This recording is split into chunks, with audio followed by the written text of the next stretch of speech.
Lo prometido, ya está con nosotros Paco Abundis, director de Parametría, para hablarnos de un tema muy importante, un tema que toca el bolsillo de todos los mexicanos, y es el tema de la clase media, mito o realidad. ¿Ustedes qué piensan, qué opinan? Eso, por supuesto, que lo mide Paco. Paco, ¿cómo estás? Muy bien, ¿cómo estás, Gaby? Bien, qué gusto saludarte. Igual. Oye, Paco, en el sexenio pasado nos fuimos con la finta de que éramos un país de clase media, que crecía prósperamente. Y bueno, resulta que el INEGI hace unos días dice, no señores, sí creció la clase media 4% de 2000 a 2010, pero no necesariamente en el sexenio ni de Fox ni de Calderón, y creció muy poco, y la que sigue creciendo pues es la clase baja, o sea, nos seguimos empobreciendo. ¿Qué nos platicas? Porque traes datos bien interesantes. Mira, primero yo creo que es necesario destacar, Gaby, que este tipo de análisis lo propuso el INEGI y por primera vez se atreve a hacer lo que podemos llamar una construcción de un indicador. Regularmente lo que INEGI solía tener era datos duros sobre salarios, sobre educación, y a partir de esos datos se componía otro concepto de clase media. Es la primera vez que INEGI, que además yo creo que es una institución por la cual nos tenemos que felicitar mucho como mexicanos. Es cierto. La verdad es que este tipo de indicadores son envidiables en cualquier lugar del mundo, y ya no digamos América Latina. Entonces, que INEGI le entre a esta discusión donde ya estaba PNUD, Banco Mundial y otros organismos internacionales es muy importante porque toma una posición. En la primera tabla que vamos a ver, Gaby, vamos a ver que hace una clasificación de clase alta, media, baja, lo mide por hogares y luego por personas.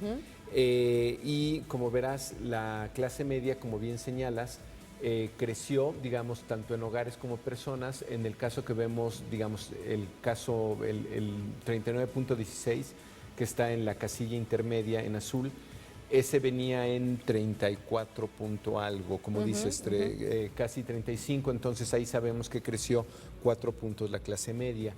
Y como bien señalas, lamentablemente la baja sigue siendo la mayor parte de la población. Claro. Lo que es más fuerte, yo creo, en esto, Gaby, es el pequeño segmento que ocupa la clase alta. 2.5 de los hogares y solamente 1.71 de las personas. Si ves, tanto en la alta como en la media, los hogares, digamos, el porcentaje de los hogares es mayor que el de las personas. Por supuesto, y sí. Y en el caso de la clase baja es al revés, ¿no? Es decir, hay más concentración de clase baja en menos hogares.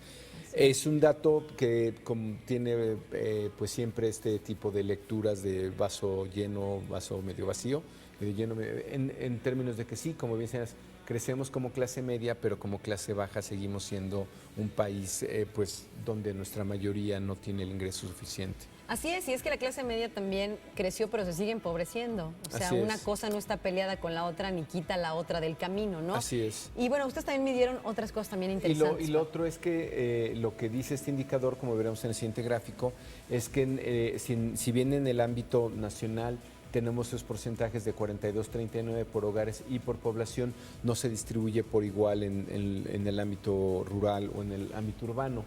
Este 42 del ámbito nacional se va a 50 de los hogares en el urbano y solamente 28 del rural, y 47 de la población en el urbano y solamente 26 de lo rural. O sea, hay más clase media en el ámbito urbano, claro, que en el ámbito rural. Así ¿no? es. O sea, vemos más pobreza Así en es, los ámbitos así rurales. es. Y este dato es importante verlo en perspectiva, sobre todo si lo comparamos con el resto de América Latina. En un estudio que publicó el Banco Mundial hace un mes y medio por ahí, que lo publicó en Foreign Affairs, dice que la clase media de América Latina en total son 150 millones de personas. Como verás, si bien aquí tenemos, si lo vemos ya en números más que en porcentajes, este 42% o este 39.16 representa 44 millones de individuos, 44 millones de mexicanos. Sí, dice el Banco Mundial que hoy día hay 150 millones de mexicanos en América Latina. En México estaremos representando casi una tercera parte de la clase media de la región, lo cual es un número pues importante, y para Claro. otra vez en esta lectura positiva podremos decir que sí somos después de Brasil, la clase media más grande de la región. Claro que eso no digamos. soluciona un panorama nacional, ¿no? Pero bueno, viéndolo así, es como tú dices, depende de cómo se ve el vaso. Sí, que en esto sí es importante señalarlo porque nos da en niveles de competitividad, es una de las características más importantes, nuestra capacidad de compra y nuestro volumen. Tenemos Claro. un gran mercado. Es un poco como la India. La India puede ser un país muy pobre, pero el 20% de sus habitantes son clase media, son 1.000 millones, ya tienes 200 millones de Claro, clase el media. volumen ¿no? de personas que pueden comprar ciertos productos y servicios, bueno, es una base importante, ¿no? Así es, así es. Ahora, ¿qué sería ya la clase media si la queremos estereotipar? Este es un indicador que se hizo no a partir de indicadores de ingreso declarado, sino de capacidad de consumo, que es lo que te dice un poco más, Gaby, de lo que es estilo de vida, acceso a bienes. Y en el promedio, hoy un clase media en México importante cuenta con una computadora, es decir, tiene acceso a tecnología. Gasta aproximadamente 4.300 trimestrales en alimentos, paga en su tarjeta de crédito alrededor de 1.600 pesos, por lo menos hay un asalariado en su casa, la cabeza del hogar tiene por lo menos educación media superior, el jefe del hogar está casado, el número de integrantes de este hogar es de 4, sus hijos van a escuela pública y tiene un crédito para la vivienda, ¿no? O sea, Bueno, creo que es una radiografía importante de qué es la clase media, ¿no? Tiene Así es. como todos estos servicios o acceso a cierto poder adquisitivo. Sin embargo, hay que decir que esta medición por rubros es muy importante, Paco, porque no nos vayamos con la finta también, ¿no? O sea, sí la clase media, a pesar de tener acceso a ciertas cosas, sí se ha ido, insisto, empobreciendo.